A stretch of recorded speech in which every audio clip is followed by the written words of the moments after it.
اور ہم نے قرآن کو تھوڑا تھوڑا کر کے نازل کیا ہے تاکہ تم لوگوں کو ٹھہر ٹھہر کر پڑھ کر سناؤ، اور ہم نے اس کو آہستہ آہستہ اتارا ہے۔ کہہ دو کہ تم اس پر ایمان لاؤ یا نہ لاؤ، یہ فی نفس ہی حق ہے۔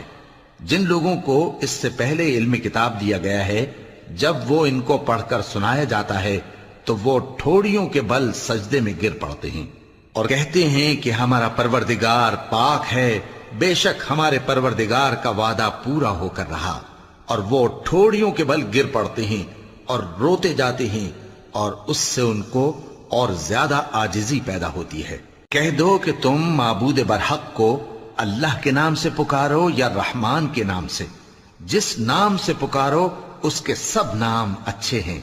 اور نماز نہ بلند آواز سے پڑھو اور نہ آہستہ، بلکہ اس کے بیچ کا طریقہ اختیار کرو، اور کہو کہ